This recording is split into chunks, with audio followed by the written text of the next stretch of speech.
പ്രിയ സഹോദരങ്ങളെ, നിങ്ങൾ കുറച്ച് പേർക്കെങ്കിലും എന്നെ അറിയാൻ കാരണം ഞാൻ എൻ്റെ സഭയിൽ നടക്കുന്ന ഓരോ അഴിമതിയെക്കുറിച്ച് തുറന്ന് പറയുന്നുണ്ട്. പക്ഷേ ആരും ചോദിക്കത്തില്ല, എന്നെ സഭയിൽ നിന്ന് പുറത്താക്കത്തുമില്ല. പുറത്താക്കിയ വളരെ നല്ലത്. മാസവരിയൂടെ കൊടുക്കത്തില്ല, അത്രേ ഉള്ളൂ. അത് പോട്ടെ. അതല്ല ഇന്നിപ്പോൾ നടന്ന ഒരു സംഭവം.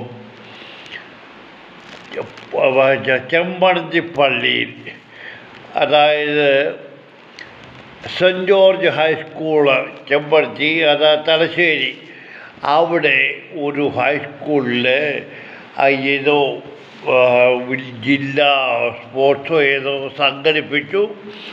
അവിടെ 7000-ഓളം വിദ്യാർത്ഥികളും അധ്യാപകരും എല്ലാം കൂടെ വന്നിട്ടുണ്ടെന്ന് പറയുന്നു. ഏതായാലും കൊള്ളാം. അതിൽ ചില അധ്യാപകരും കുട്ടികളും കൂടി സെൻറ്റ് ജോർജ് ഫെറോന പള്ളിയിൽ ചെന്ന് വികാരിയോട് പറഞ്ഞു, ഞങ്ങൾക്ക് കിടന്ന് നിസ്കരിക്കാൻ പ്രാർത്ഥിക്കാൻ എന്ന് പറഞ്ഞു. പള്ളിക്കകത്ത് ആ പുരോഹിതൻ വിസമ്മതിച്ചു.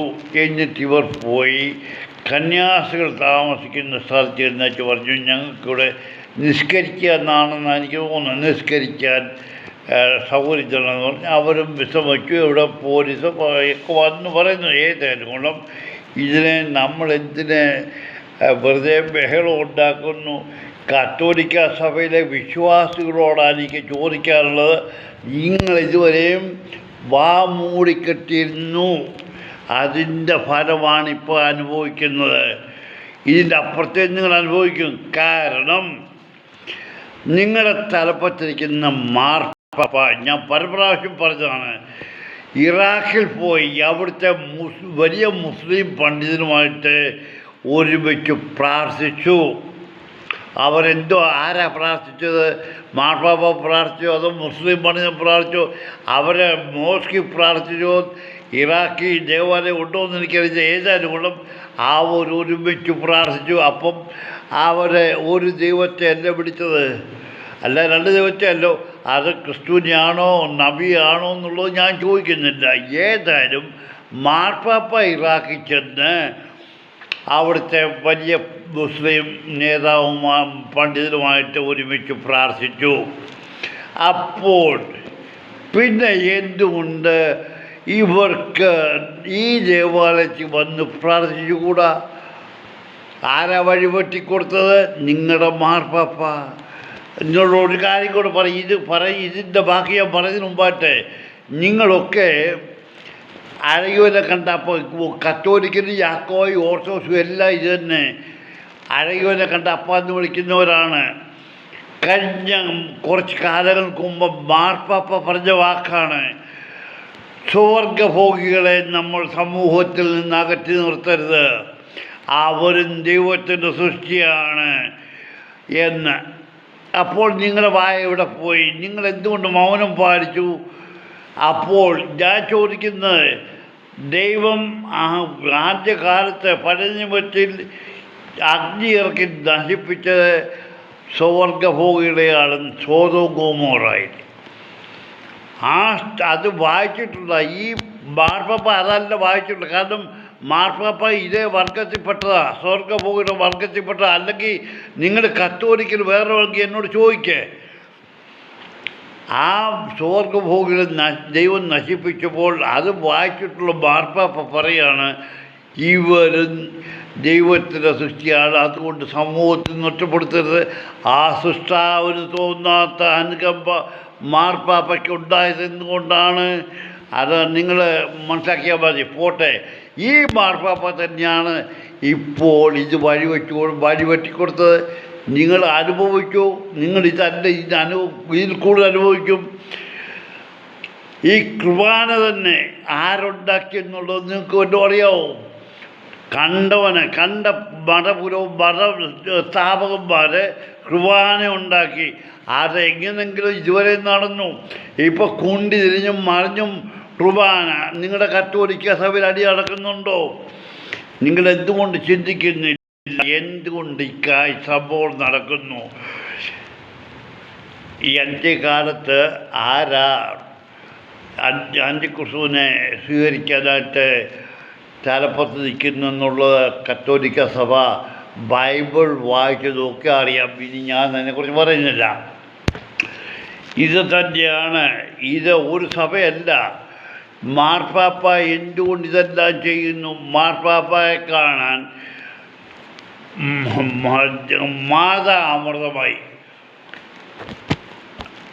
ഒരു മനുഷ്യ ദൈവം അവരെ പൂജിക്കാനും അവർക്ക് പൂജ നടത്താനായിട്ട് പ്രത്യേകം ഒരാൾ കൊല്ലത്ത് അവരുടെ ആശ്രമത്തിലുണ്ട്. അയാളെ പോലും ഇട്ടേച്ച് പോരിക്കുക മാർപ്പാപ്പയുടെ അടുത്ത് കിന്നാരം പറയാനായിട്ട്. എന്ത് കിന്നാരമാ?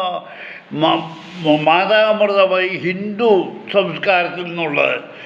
അവർ വല്ല ദൈവത്തെയും വിളിക്കുന്നു എന്ന് എനിക്കറിയത്തില്ല. അവരെ ദൈവമായിട്ടാണ് ഹിന്ദുക്കൾ കാണുന്നത്.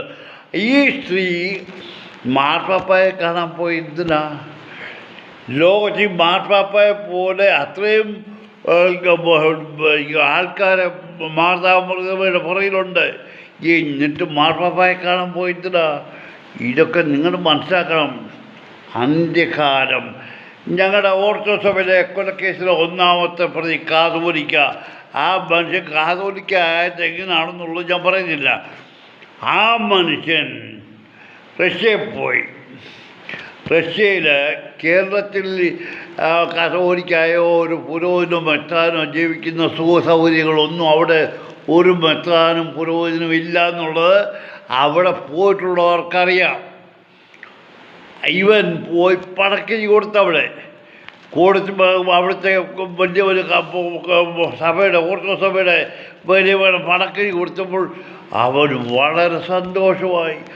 അവനുടനെ തന്നെ ഒരു പ്രത്യുപകാരം അവിടെ സഭ കൊടുക്കുന്നതിൽ ഏറ്റവും വലിയ ബഹുമതി ഈ കാതോലിക്കായ്ക്ക് കൊടുത്തു. അപ്പോൾ ഇവർ കേരളത്തിലെ ക്രിസ്ത്യാനികൾ ഓർത്തഡോക്സ് സഭയിലെ ക്രിസ്ത്യാനി മുഴുവൻ 6 അടി ഉയരത്തിലായി.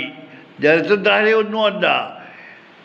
ഇവരാരൊക്കെ ഓർത്തഡോക്സ് സഭയിലെ ഓരോ വിഭാഗത്തെയും ഞാൻ എടുത്തു പറയാം.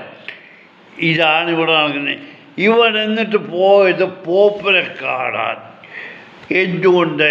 കാരണം ഓർത്തഡോക്സ് സഭയിലും സുവർഗഭോഗികളും മറ്റ് എല്ലാവിധ അതിക്രമങ്ങളും ചെയ്യുന്ന പുരോഹിതന്മാരും മെത്രാന്മാരുമുണ്ട്. അവരെ എല്ലാം സംരക്ഷിക്കുന്ന ഈ കാതോലിക്കയാണ്. അപ്പം സുവർഗഭോഗികളെ നമ്മൾ സമൂഹത്തിൽ അകറ്റരുതെന്ന് പറഞ്ഞ മാർപ്പാപ്പയെ പോയി കാണാതിരിക്കാനൊക്കെ അവിടെ പോയി കണ്ടു. ന്യായീകരിക്കുക. ഇതൊക്കെയാണ് നടക്കുന്നത്. മക്കളെ, ഇത് വിശ്വാസികളോട് എനിക്ക് പറയാനുള്ളത്. നിങ്ങൾ ചിന്തിക്കുന്ന പോലല്ല സഭകളുടെ തലപ്പത്തിരിക്കുന്നവർ നമ്മളെ നയിച്ച എങ്ങോട്ടാണെന്നുള്ളത് നിങ്ങൾ മനസ്സിലാക്കണം. നമ്മൾ ദൈവത്തിലാണ് വിശ്വസിക്കേണ്ടത്, പുരോഹിതനിലോ മെത്രാനിലോ അല്ല. അന്ന് ഞാൻ പറഞ്ഞു, യേശുവിനെ ക്രൂശിക്കാനായിട്ട് യേശുവിൻ്റെ പുറകെ നടന്ന യഹൂദന്മാരെ കൊണ്ട് വിളിച്ചു പറയിപ്പിച്ചത് മഹാപുരോഹിതന്മാരും മൂപ്പന്മാരുമാണ്. വിശ്വാസികൾ എന്തുവാ? വിശ്വാസികൾക്ക് അവരാര് പറയുന്നു നല്ലതെന്ന് അവർക്ക് തോന്നിയാൽ അവരുടെ പുറകെ പോകും. അത്രയും നാളും യേശുവിൻ്റെ പുറകെ നടന്നിട്ട് അവനെ ക്രൂശിക്കാനായിട്ട് യഹൂദന്മാർ വിളിച്ചു കൂവി. കാരണം യേശു വരുന്നതിന് മുമ്പ് ഈ മഹാപുരോഹിതന്മാരുടെയും മൂപ്പന്മാരുടെയും പുറകിലായിരുന്നു വിശ്വാസികൾ. ഇന്നും യേശു ഈ ലോകത്തിൽ ഇല്ലല്ലോ. ഇന്നും പുരോഹിതന്മാരെയും മെത്രാന്മാരുടെയും പുറകിലാണ് വിശ്വാസികൾ. നിങ്ങൾ അവരുടെ താങ്ങി നടന്നോടി, നിങ്ങൾക്ക് സുഖം കിട്ടും. മക്കളെ, ഒരു കാര്യം ഞാൻ നിങ്ങളോട് പറയാം. ഈ ലോകത്തിൽ ജീവിക്കുമ്പോൾ നമ്മൾ ബൈബിൾ വായിച്ച് ദൈവത്തിൻ്റെ കൽപ്പനകൾ അനുസരിക്കുക. എല്ലാം നമ്മളെ കൊണ്ട് അനുസരിക്കാനൊക്കത്തില്ലെന്ന് വരും. പക്ഷെങ്കിൽ ഞാൻ പറയുന്നത് ഞാനൊരു വിശ്വാസിയാണെന്ന് മാത്രം. എന്നാൽ ഒരു ആത്മീയ വിലക്കിറങ്ങുന്ന ഒരു മനുഷ്യൻ എങ്ങനെ ആയിരിക്കണമെന്ന് ബൈബിളിൽ പറഞ്ഞിട്ടുണ്ട്. ഈ ദരിദ്രവാസികളൊന്നും ഇത് കാണുന്നില്ലയോ? അല്ല, ഇന്ന് നിങ്ങളെ വിശ്വാസികൾ കാണുന്നില്ലയോ? നിങ്ങൾ അവന്മാർ ഓരോ തോന്നിവാസം കാണിക്കുമ്പോൾ അവൻ ചെയ്യുന്നതിന് തെറ്റിന് പകരം അവൻ അനുഭവിച്ചോളുമെന്ന് പിന്നെയും പോയി അവൻ്റെ മുന്നേ കുമ്പസാരിക്കും, അവൻ്റെ കൈമുത്തും. നിങ്ങളിതല്ല ഇതിൻ്റെ വിശ്വാസികളെ, നിങ്ങളും ഇത് തന്നെ ആവർത്തിക്കുന്നത്. നിങ്ങൾ ചെയ്യുന്നത് എന്താണെന്ന് നിങ്ങൾ അറിയുന്നില്ല. നിങ്ങൾ സുബോധത്തോടുകൂടി ബൈബിൾ വായിക്കുക. പുരോഹിതവർഗം പറയുന്നതല്ല കേൾക്കേണ്ടത്. അവ കുർബാന അർപ്പിക്കുന്ന ഒരു ഒരു മെത്രാൻ ഒരു ദേവാലയത്തിൽ വന്ന് കുർബാന അർപ്പിക്കണമെങ്കിൽ അവന് കൈമടക്ക് കൊടുക്കണം. നിൻ്റെ ശവക്കല്ലറിൽ ധൂപം കാണണമെങ്കിൽ അവന് കൈമടക്ക് കൊടുക്കണം. ഇതാണോ ആത്മീയ വേല? നിങ്ങളിത് കൊടുക്കാൻ തയ്യാർ. കാരണം എൻ്റെ പേര് അവിടെ പുരോഹിതൻ്റെ ലിസ്റ്റ് മുന്നിൽ വരണം. നടക്കട്ട് പോലെ ഈ മക്കളെ ഇത് നടക്കും. ഇതിൻ്റെ അപ്പുറത്തെ നമ്മൾ ഇനിയും കാണും. ഞാൻ കഴിഞ്ഞ ദിവസം എൻ്റെ ലൈവിൽ പറഞ്ഞു പുട്ടക്കായ പള്ളിയെക്കുറിച്ച്. എന്തിനു വേണ്ട, കഴിഞ്ഞ ഇടിവെട്ടിൽ ഒരു കൊടിമരം ഇടിവെട്ടിയൊക്കെ പോയി. ഞാൻ ചോദിക്കുന്നത് ഈ ഒരു ദേവാലയത്തിൽ ഈ കൊടിമരമില്ല നെടുനീള നാട്ടേണ്ട കാര്യം എന്തോ? ആരെ കാണിക്കണം? എന്തോ അതിൻ്റെ ഉദ്ദേശം? കൊടിമരത്തിൻ്റെ ഉദ്ദേശം തന്നെ എന്താണ്? നിങ്ങൾ പറ. നിങ്ങളുടെ വിശ്വാസികൾക്ക് നല്ല കാര്യം. കൊടി ഉയർത്താൻ പോകുന്നു. വിശ്വാസികളെല്ലാം വരണം. എല്ലാവരും വന്ന് നാലിന്ന് കൊടിമരത്തെ നോക്കി കുരിശ് വരച്ച് പ്രാർത്ഥിക്കുക. പുരോഹിതൻ തൻ്റെ അംശവസ്ത്രം, ദേവാലയത്തിൽ ഉപയോഗിക്കേണ്ട അംശവസ്ത്രം പോലും ഇട്ടുകൊണ്ടാണ് കുരിശിൻ്റെ വശകൂട്ടി വരുന്നത്. ഇവനെ മറ്റേതിന് പോകുമ്പോൾ ഈ അംശവസ്ത്രം ഇട്ടുകൊണ്ട് പോകുമെന്നാണ് എനിക്ക് സംശയം. ഇനി ഞാൻ കൂടുതലും പറയുന്നില്ല. കത്തോലിക്ക സഭയിൽ ഇപ്പോൾ സംഭവിക്കുന്നത് ഇത് നിങ്ങളുടെ മാർപ്പാപ്പ വഴിവെട്ടി കൊടുത്തു അവർക്ക്. അവർ ഇനിയും കയറി മേഞ്ഞാലും നിങ്ങളൊന്നും ചെയ്യാനൊക്കത്തില്ല.